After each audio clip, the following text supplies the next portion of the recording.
Welcome back. Today's discussion is all about food security. We have heard about the locusts, and it's not because they're an eyesore that we are uncomfortable with it. It's because they are actually going to have effects on the future food security of the country, because they haven't been effectively dealt with, as you have seen on the headlines and the stories that have come out lately, and also the warnings from the United Nations. This is also another concern, especially when talking about the common mwananchi, because as far as food security goes, we are not really doing well, and even with our coffers, they're not really quite well, packed. Now let's take a look at our guests today. We have Edgar Koskei, governance expert, Honorable Emmanuel Wangwe, who's the Agricultural Committee Vice Chair, as well as Okisegere Ojepat, food security expert. Now, as we look at the projections and the state of food security in the country, let's just start there. Mr. Ojepat, what do you feel about the state of the nation in terms of food security right now as we speak? Thank you first of all, for having us here to discuss this important subject. Looking at what we talk about food security, for me, you cannot overemphasize the importance of ensuring that we are food secure. And I really don't understand. I don't know whether everybody knows what food security means. For me, food security is about availability, accessibility, and affordability. If it's available at the moment, is it accessible? And is it affordable? So for me, those are the three most important elements of food security. The nutritive part of it will follow, but as it is at the moment, we are not food secure as a country. That's why we're still importing food, and some of them we're importing because we are not producing. That is an exception. But what we're able to produce, it's pathetic and sad that as a country we're still not food secure. We could do better. We have threats, yes, but we as a country we're still not food secure. If we're still importing rice, if we're still importing maize, if we're still importing wheat, it means we are not food secure yet. So what is critical is we need to put systems in place. We need to work out smart and be able to improve on the farming systems, and we need to embrace technology, and we need to be very innovative so that we have good seed that are high yielding. We change varieties. So at where we are at the state now, I would say it's still wanting. It's still wanting, and we quickly need to fix it. If not, then if a country cannot be secure on food, then what else can we be secure? Yeah, I think it's critical. At the very basic requirement is that we must be food secure.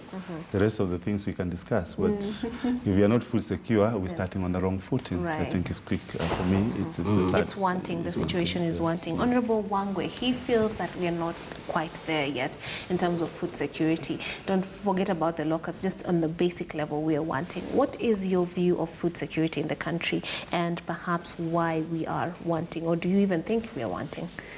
Thank you. First, I want to appreciate and thank God that we are here today. It's upon Him that we are able to be here. Yes. One thing I want to agree with is that we are not food secure. And the reason as to why we are not food secure is ourselves, beginning with our leadership, myself being part of it. Because we have the resource to make food available, affordable, and nutritious. Yes. But we are making a lot of, we are making our people not to be secure. We are making food not to be available by virtue of ourselves. Now, how are we making it? Look at this scenario where we entered into the 2010 Constitution and said we need to devolve agriculture. We need production of food to be down to the mwananchi. Yes. But it's still, we as the national government is still hanging on to agriculture. When you look at a county, for example, Kakamega, before 2013, we were not producing maize apart from Lugari and Likuyani. Today, we are producing maize the whole county because we have embarked on, or rather the county has resolved that it has to bring in fertilizer that is for the right soil. They brought in the experts, they examined the soil, and have given us the right fertilizer for the right food production. Other counties which have not done that are now depending on what we can produce for us to distribute across. So meaning it's actually us, the leadership, who are holding onto making our own people food secure. Number two, you find that... before you get to what end? I mean, is it just a lack of... is it incompetence, or is it a lack of knowledge, or why is it that our leaders aren't able, you included, to make it food secure in our various counties? I would say fear for change. Fear of change? Fear of change. Leaders have not accepted that policies or production or agriculture has been devolved. They still want to hang on to it at the national level. So fearing that when I disperse this money downwards at the national level, we are going to be weak. I think it's just all but fear for change, nothing else much. Number two, I also look at a scenario where we in offices, instead of accepting that we need to support the country to be food secure, we want to take advantage and say, if there is a shortage of maize, if there is a shortage of a particular food, we quickly rush to import. I want to cite an example where my committee, together with the membership, we resisted to import the 19 million bags of maize. What has happened? Why is it that there was a push to import 19 million bags? We said no, and Kenyans are not feeling that difference. So we feel like we just want to catapult what is not there for the sake of making that we want to make food available with a commercial mind. That is what we need now to say no to it and allow our people to produce food, make it available, make it affordable, and let it be nutritious to our people. And over to you. What do you make of the status of food security in the country? Thank you very much for having me on set. I would want to quote the food security steering group of the year 2008, and just let me quote them. They say, a situation in which all people at all times have physical, social, and economic access to sufficient, safe, and nutritious food which meets their dietary needs and food preferences for an active and a healthy life. When you have such an explanation, then you think of the country called Kenya, and you wonder whether we can one day get to that place where your preference can be met. And food can be sufficient to everyone. And then you think, and then you're like, can we really get there with the debts that we have in the country when there is famine? With this, Mheshimiwa talked about importing. With the vast land that we have, and the fact that we cannot even use the land. Now, this brings us to agriculture. Now, I have the numbers. Now, look at this number. Agriculture sector brings around 24% of the gross domestic product. And then there is another number, 27% of GDP, indirectly through the linkages in manufacturing and distribution. Another number, 45% of government revenue is drawn from this place. Another number, the sector contributes 75% of industrial raw materials and more than 50% of the exports. And then the sector is the largest employer in the economy, accounting to 60%. And then over 80% of the population derives its livelihood. And yet? Isn't it the time that the government should just sit down and consider this sector first before any other sector? It is time we have that conversation. It is time we have that conversation. And agriculture is one of the top income earners, and yet we are not food secure, and yet we are still having a struggling economy. But I love that you brought up the issue of resources. We do have the resources. We have land, we have people, we have, we have leadership if they did what they needed to do. So what do you think is ailing us? Let's focus on resources first. In terms of resources, for me, we have resources. The challenge we have is how we allocate resources. And how would you define resources? Is it just land? For me, it's not land. Resources We have land as a basic. Yeah. We have water. It's raining. Right now. How much water have we saved? Uncharacteristically so, but still we could have been taking advantage. How much do we have a contract with Indian Ocean to supply water? Then 2 days, a few weeks from today, 2-3 weeks, there will be no water. And it's not funny that in some estates in Nairobi, there's no water. Yes. And yet, one downpour in Nairobi is enough for us to harness.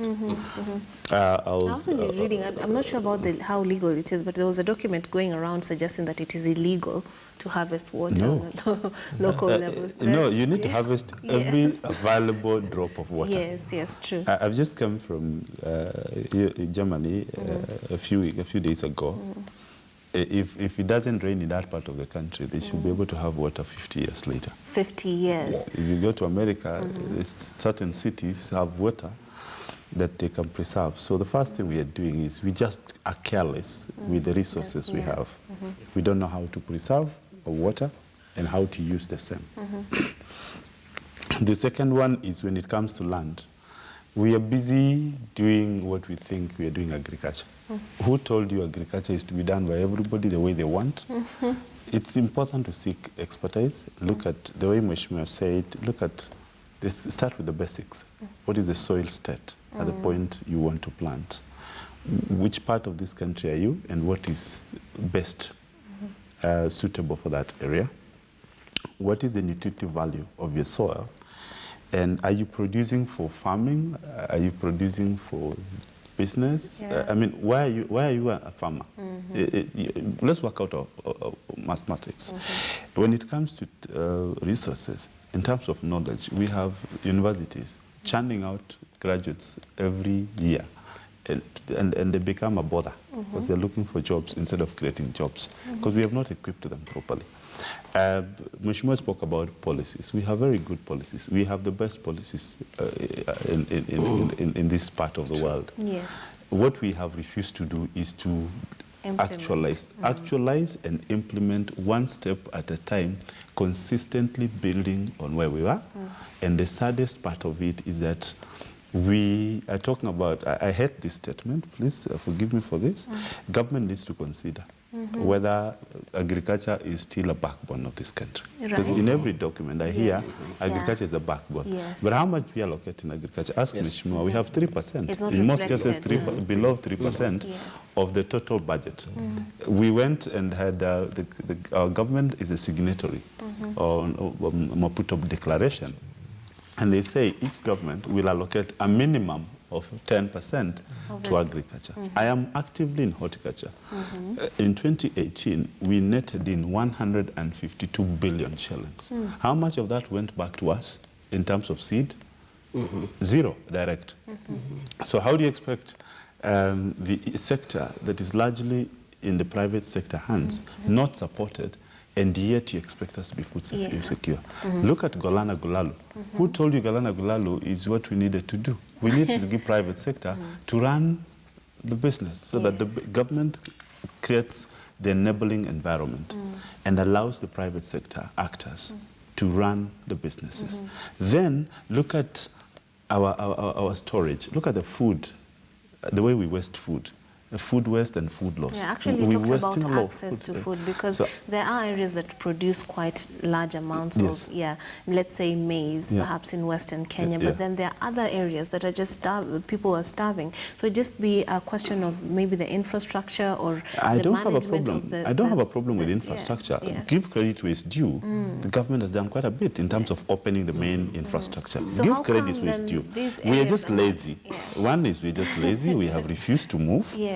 We have commercialized everything we want to do for our personal gain, and everything we want to do is, the question is what in it for me, not what in it for Kenya. Let me give you an example.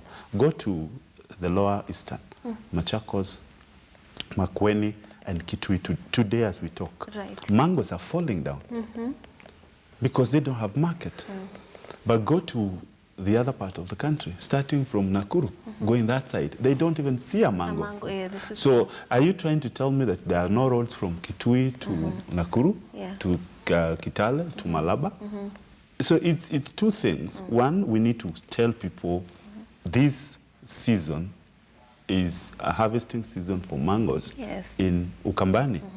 And let's look at distribution and redistribution. Let's stop talking about food safety. If we cannot distribute what we have, Yes. if we cannot channel knowledge, if we cannot speak out, and I keep saying, when government of Kenya wanted us to have a Huduma number, every media house spoke about Huduma number, every institution spoke about Huduma number, Right. and there was a lot of hype, and we went all, and we all got Huduma numbers, right? What is There so are even difficult? threats What that is if so you don't difficult get in it, yes. telling every country, get 1 week, every media to tell people, this is the situation. Not even that. If every media house made mangoes from Makueni, Lower Eastern, a main subject, one day, the entire country will know there are nutritive mangoes in Ukambani. And ask Kenyans, you remember the Kenyans for Kenyans in Yeah. Turkana? If we asked every Kenyan to buy 1 mango for a neighbor, we will not have mangoes. So really, Absolutely. Honorable Wangwe, I love that he has brought up the issue of the mangoes, and that has to do with and distribution of resources. Because when we look even at the coast, you know our robust coastline. How many fishery plants are there just to help in harvesting whatever we have in the seas and bring it inland or even exporting? I mean, management of resources seems to be a huge issue. Even with the mangoes, there needs to be a plant at the area, I would imagine, to help process and package and distribute it to even the supermarkets and markets across the nation, and whatever is being in the Kimilili markets and what have you, being brought up this way to the rest of the country, just to ensure that the distribution is ideal. So what, pray tell, is holding us back? You are part of a committee that should have some say in this kind of issue. I mean, tell me what you feel is the problem as we are today. Thank you. I would want to just go his way and say,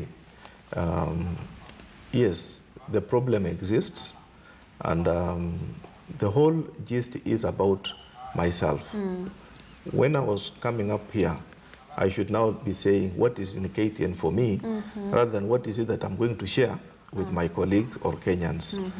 That notion should come out of Kenyans, leaders vis-a-vis also to general public. Yes. We have enough resources. The government has done enough or a lot, although not enough, but a lot. Let us make use of what the government has done, turn it positive, and help other Kenyans to move on. For example, look at what the government is doing, what you have brought up, the issue of harvesting fish through the Blue Economy initiative by the government. It's now building all fish marketing centers and guarding the coast at large, be it in Lake Victoria, Lake Turkana, all lakes. They are now under the Coast Guard. That protection alone helps you open up what you produce to now meet the international market to challenge. So the initiative by the national government should be taken positively. But what I would want to really move on is what he has said about the Maputo Declaration of 10%. I would want to urge the new CS to come out of what Rotich used to give us, the statistics used to give us.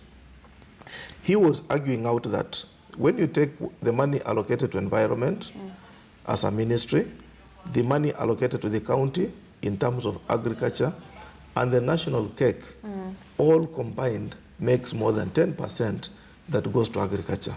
That is hiding the truth. At the end of the day, the national government was giving us about 2.1% of the national budget to the agriculture as a sector. That is too minimal. I would want to urge Uko Yatani now to change and give us the 10% or increase it gradually. Make it from 2.1% to 5% as we grow with our economy. So that the plowback of what agriculture gives should now be seen. So when this is done, if he actually tomorrow did this, how would you see the change trickle down to the Mwananchi? It will be very, very much effective in terms of the subsidies. What are we suffering first? Both the planting and the post-harvest management. Those are two diseases which we have. Yes. When it comes to planting, we need fertilizer which is affordable. We need our crops not to be subjected to the taxation. And how do we tax our crops? Not only the output of the crop, but the pesticides, Yes. which we apply, they are now on VAT. That thing should come out of it. Yes. Look at the bags. When you harvest, you need to package your produce. They are subject to VAT. When you look at the transportation, fuel on transport is taxed with VAT. All that summed up brings the cost of food higher. So I look at it like, let him now appreciate and say, if we can shift that change, food, agriculture can be both commercial and food secure. Let him make money from the income for those who are doing it commercially. But let him live. For us, our Kenyans who are consuming, let them consume food that's affordable. Yes. Yes. And then this would effectively also affect the ailment of having to import food from our neighboring countries that are even enjoying the same kind of climate and having the same kind of labor and potential as we do. And maybe if I just finalize with it, look at what has happened to Mwea. I personally visited Mwea irrigation scheme in May when we were going to inspect the Thiba Dam. Mwea has now produced for the first time more than 100% of the initial produce, just because the collaboration of the county government, together with the area MP and the national government through National Irrigation Board, has now given us the right result. Yes. They are now able to attack the birds. They are now able to get the right pesticide for the rice. They are also now able to get the right market at the right time. So nobody can complain, nobody can say, I'm not producing my rice, I'm not doing this. Instead, now all farmers are pushing to produce rice, because at the end of the day, they know they can be able to sell, the production per acre is going to be good, and all factors are now favorable. Thank you very much. And what is your take of how we're exploiting our resources in general towards food security? I've been listening to Professor. Yes. Yes. Now, there is a flagship project that was in the Vision 2030 in terms of agriculture. And how the government put it, one of them was the Kulalu project. And the development of agricultural land use master plan. So the government was looking at a way in which to utilize the available land so that it can bridge the gap that Mheshimiwa was saying, that we still need food and we're importing food. Now, we've talked about things like a tax, not taxing whatever is being used to input in the farm. Right, fertilizer, like fertilizers, fuel, and developing also the extension services of the government, because the extension services are very important. And I've used these people. And most of us in the country don't even value the extension services of these officers who are there. And we even don't know, even if you ask people on the ground whether they know the extension services, whether they exist or not. And the other one is the fact that we also even don't know that we can borrow money for agriculture. Like, I would even ask Mheshimiwa whether they usually put money and encourage farmers to go borrow money. And then another thing, what really puts us down sometimes is access to our rural places. The road network is pathetic sometimes, even for our lorries to go in and collect farm produce. There are areas where they still use donkeys to get onions from certain quarters to the market. I mean, we have post-colonial Kenya should not look like that, but clearly it is still an issue. And then the last thing I want to talk about is whether we emphasize to teach our people about agribusiness. Whether we go down. And sometimes I ask myself whether it is the work of the government to go down and sensitize this. whose work would it be then? I think it is our collective responsibility. Yes. Even as the private sector, it is everyone's, because we all benefit in the end by sensitizing people. Yes. Now, I'd like you to speak to that. Yeah, because I was going to say, two things must happen, and we must get to know. One, can we make agriculture attractive? Attractive? To the youth. And can we ensure that institutions that have been charged with responsibility are empowered? For example, I want to ask Mheshimiwa directly and challenge the state. We created in 2013 an authority called Food and Agricultural Authority, AFA. It was Food, Agriculture and Fisheries Authority, then Fisheries left. Yes. Now we have Food and Agricultural Authority. Since 2013, the leadership in agriculture is still interim. As we speak. How do you it's 2013, they're still interim. How do you expect that institution to function? Why don't we give that institution the power and the budget and task them and ask them questions and hold them accountable for every single penny? Right. But when you're an interim leader, there are certain things, functionalities that you cannot be able to stamp authority. Yes. That's one. Two, I am in the horticulture industry. We turned horticulture Crops Development Authority into a directorate under AFA. Again, as I say, with an interim leader. Horticulture brings into this country 152 billion in 2018 from exports of 4% of what we produce. What do we give? What do you give us? You give us an interim leader, and you turn an authority into a directorate. Yeah.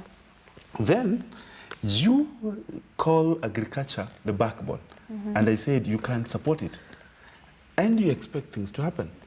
Then we talk about extension services. You devolve agriculture and you don't devolve resources for agriculture.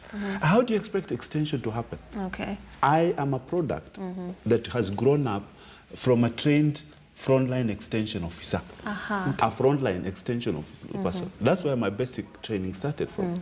When I did my certificate course, I started being an extension officer, trained, equipped. We turned all institutions that are supposed to be giving us training into universities.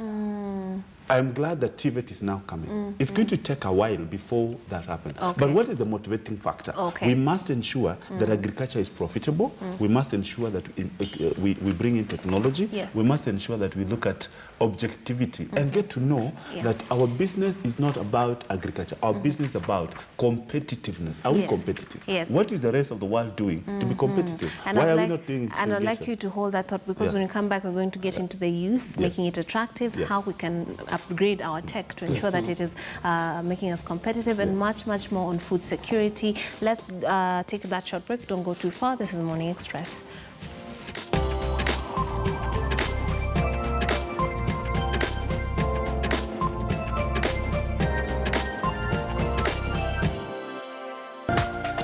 This is KTN News. Tips brought to you by Royal Mabati. The roof you choose should be guided by the weather pattern in your area. Royal Mabati Factory Limited. We are the best. Order your Mabati online from www.royalmabati.co.ke and get your Mabati straight from press, brand new. And what's more, we'll deliver it free of charge. Royal Mabati Factory Limited, making beautiful roofs that last long.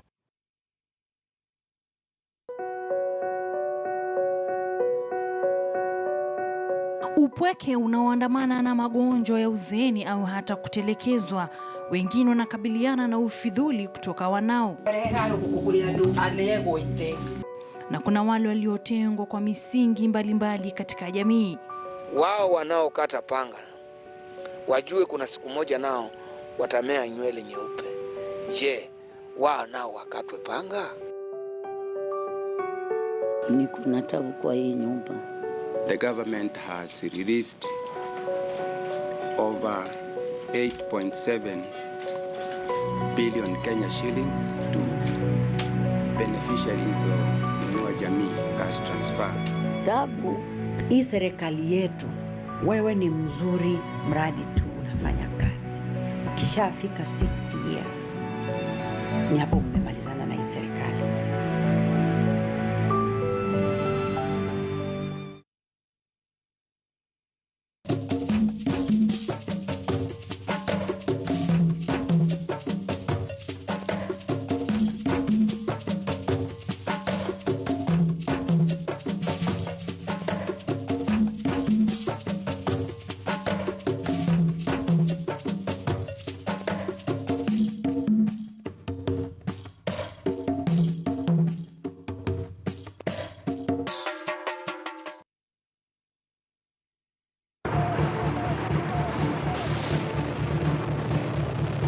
There are a lot of fighting. There's a lot of fighting going on in various parts of the country.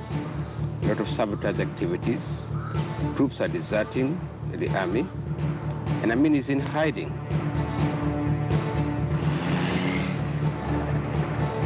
Where was the Commonwealth when Amin was butchering the people of Uganda for 8 years? Have they just remembered that there is a country called Uganda? Not at all. If the Tanzanians withdraw, we are capable of looking at our own security. Now, Obote is the president of Uganda, who happens for the time being to be in Tanzania.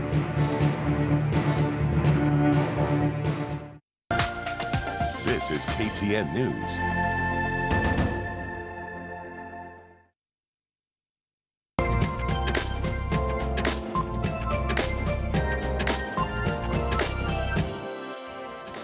Welcome back. We're talking about food security, and we were at the point where we're talking about what should we do to make it actually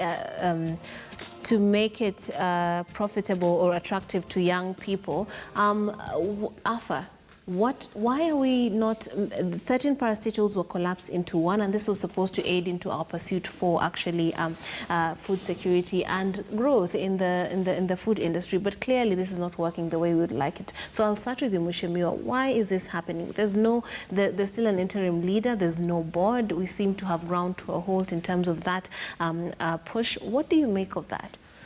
Thank you. First, I want to welcome the new CS.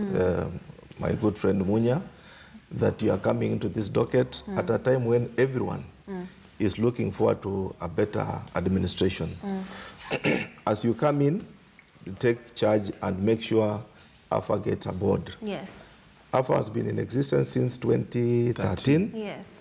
13 parastatals were collapsed into one.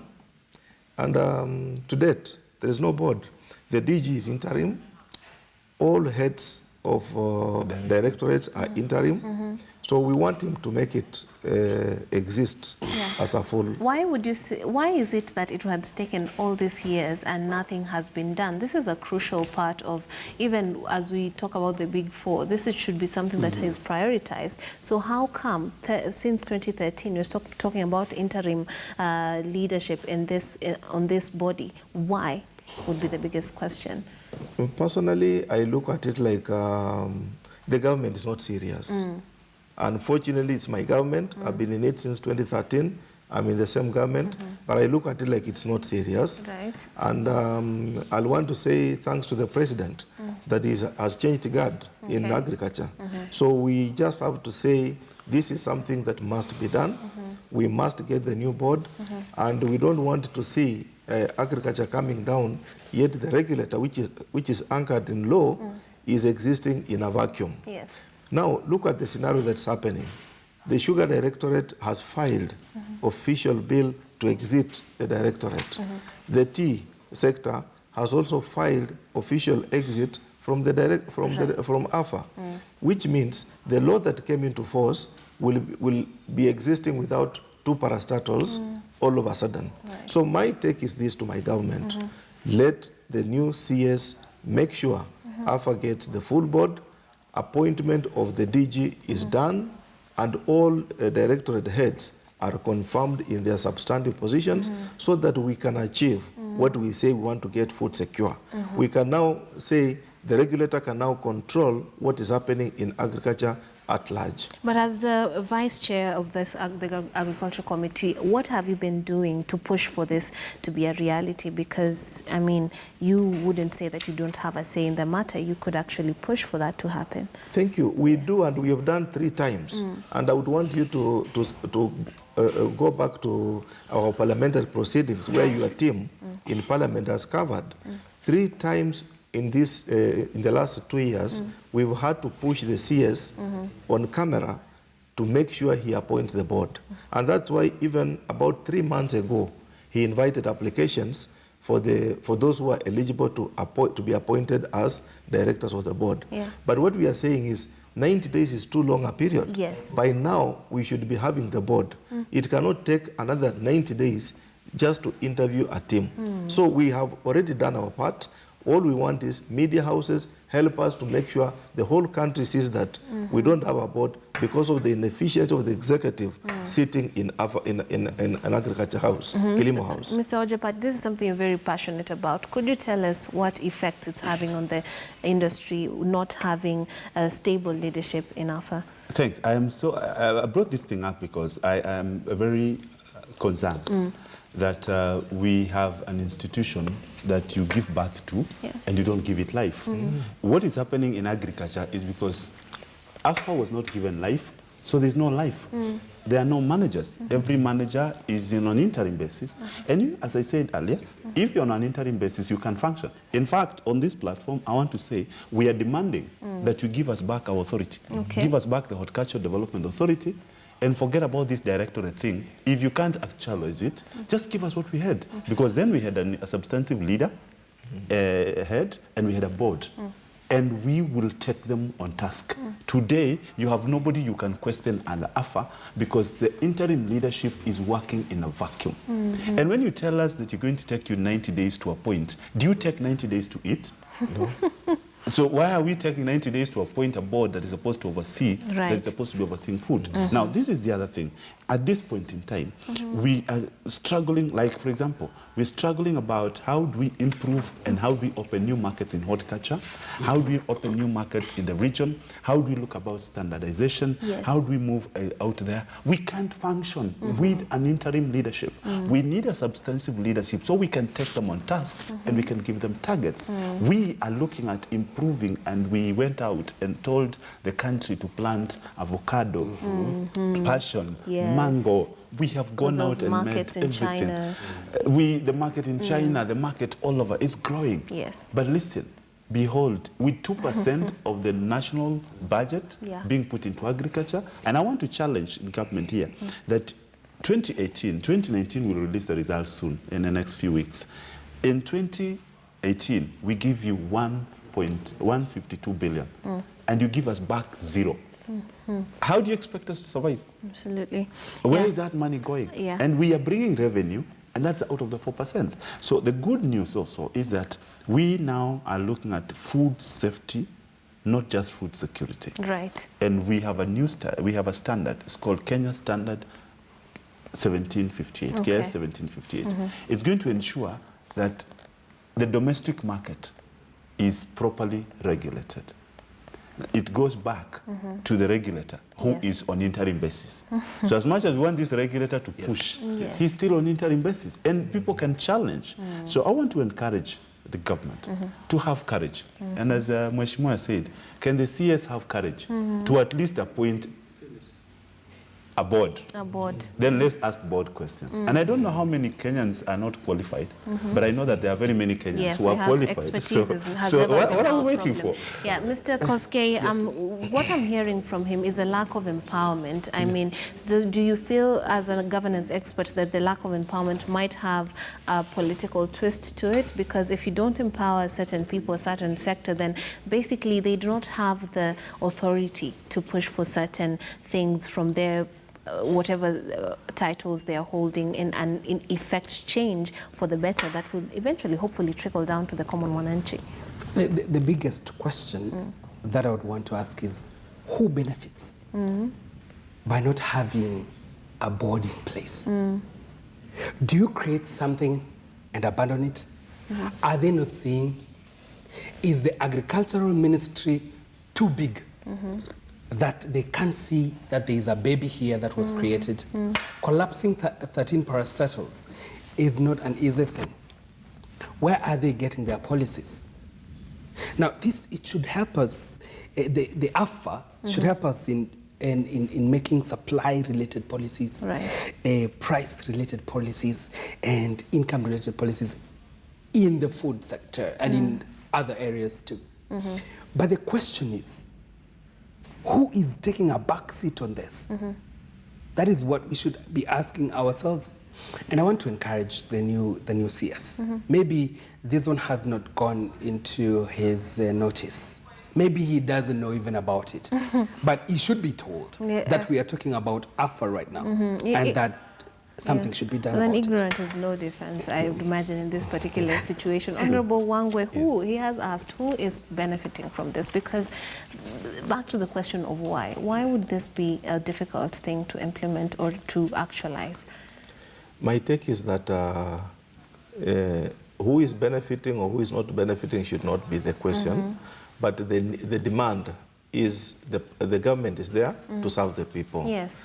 And the people are saying that they are not getting service because the government is sleeping on job. What we want is let the new CS now take the past off his shoulder and move with the speed, appoint the board of AFA, proceed and now effect the appointment of a substantive DG, right? So that what he has mentioned in terms of policy with the pricing, AFA is undertaking the sugar pricing regulation in terms of the pricing of sugarcane and the sugar on the shelves. Right. It cannot effectively handle that in interim basis. Yes, yes. You find that there is a lot of violation by the sugar millers because they look at it that after all, this is an interim person. Right. So let there be a substantive board, let there be a substantive officer in the office so that we now get value for what we deserve. Okay, and now as we wind up our conversation, I'd like to go into the issue of planning. Planning is quite important, and projections and what helps us to plan effectively for the future. And when it comes to food, I think, and habits and what have you, it's very key to plan adequately for the future. We were told about the locusts by international organizations, and planning is what would have helped us not be in the current quagmire that we are in, and people complaining about it and some being forced to harvest earlier than they should. So how is government planning, and what can be done better by our current institutions to ensure that we have food security? Two things. For me, the first thing is that first, locusts are here. Yes. So whether there was planning or there's no planning, it's happened. For now, the most important thing is how to contain the situation and mobilizing all resources possible from all over, and the people and the personality and machinery. And thank God for the international community that has come in, FAO. It is important that we mobilize. For now, it's about, can we contain the situation quickly? Then we will then have to go back to the drawing board. Why, how? Because we were warned. Why the failure? We were warned. And I know that some quarters we approached the then CS and told him, this thing has happened, what do we do?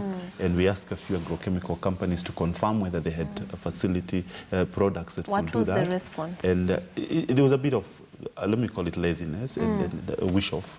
And it was not taken seriously until it hit. I'm happy that the process was fast-tracked. But ideally, we need to have, even now, we need to have some stocks in place for emergency in areas where we have not been attacked, and have people to monitor so that in case of anything, we quickly close in. Because it's coming into, it's down, we had it in Kitui, we've heard of Baringo. Now, what does that tell you? It's getting into food baskets.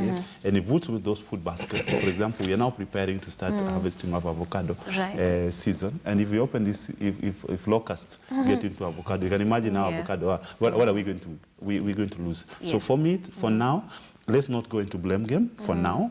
For now, let's quickly mobilize resources and facilities and every infrastructure, anything available but because to contain. It is already the here. challenge we now have is if we do not do that, we will lose more than 40–80% of our food. But even right now, the areas that have been affected have lost already. So how can we plan for the future? What we need to do, first of all, we must, let me use maize for the sake of Mheshimiwa and where he comes from and where food is ugali.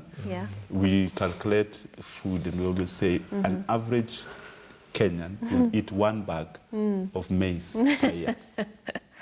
Okay. 1 bag of maize per year. That's an average. So if we can translate that into potatoes, into rice, that is the plan for planning. Time is 47 million Kenyans. So we need to have at least 50 million bags worth of food for all Kenyans. Yes. Then let's have a stock of the same in case of anything. I have no clue what planners do. Yes. Because for me, if you plan and put it in the shelf, it doesn't make sense. It doesn't help us. For me, what it makes sense is that this is the plan, put it out here, Government cannot do everything. Let's appreciate that. But can government prepare and throw it to the private sector and say, here are opportunities. How can you and contribute? how do you plug into it? And then let's get Parliament to be proactive in saying, listen, government, this policy needs to be amended. We quickly amend. I know that the process in Parliament we must initiate, but let's dialogue. Let's have conversation over and over again, so that it doesn't look like every time we meet is an emergency. Okay. Let's learn to proactively engage and critique our system and get to know where the weakest link is and fix them. That's for me the best we do. However, in all this, can you media help us to release this information out? Because sometimes government has policies, has all documentation, but nobody breaks it down until the BBI comes in, until comes in a constitution, until comes in certain things. Can we also have food policies broken down and brought out so that Kenyans get to know this is what is there and this is what we need to do and this is the state? Okay. Honorable Wangwe, Yes. planning. Thank you. First, I want to appreciate the new CS that he came into office and he was welcomed by locusts. And the locusts have really... Or maybe the locusts brought him in. And they really made him to meet the task. Yes. So I want to appreciate him. He has shown capability to fight. And I want to encourage him that continue mobilizing resources. I was impressed yesterday on the press conference. I saw the IGAD executive secretary together with FAO team coming up to look at the scenario of locusts affecting Kenya. Yes. And actually, we need to appreciate that Somalia has no stable government to have resisted the flow of locusts. So we are the first stop where if we don't contain locusts, they are really going to wipe up out our food basket in the North Rift, the Western, and we are going to be done. Okay. My take to the government is this, that I'm happy the CS admitted that for some reason someone slept on job. Yes. He was forewarned and he didn't action, but that person is not there now. So it is him. We are now saying the office is him. Let Mr. Munya now fight the locusts, and we will have to reward him for that. All right, great. Yes. Mr. Koskei, briefly, because we've run out of time. All right. The question I would want to put to the experts in the country is that how do we push away locusts without affecting the environment? I think we should have that conversation because people are running away from it. Yes. And we are seeing it going around the country. But I want to talk about planning, the strategic food reserve that we usually have in the country. Do we just keep maize? Is it only maize? There was a plan by the government to be having around 8 million bags. He has talked about 47 million bags. There is still that deficit. Are we going to talk about only maize in our strategic food reserve? Or we are talking about all the foods that are available in the country so that we can be stable as a country? We should be having that conversation. Diversifying. Now, that is a very interesting it's important point. I respond for the good of the country. Yes. Now he has raised that issue of food. Briefly, because we are running out Just of 1 time. minute. Yes. We now have money provided for rice under food reserve, the strategic food reserve.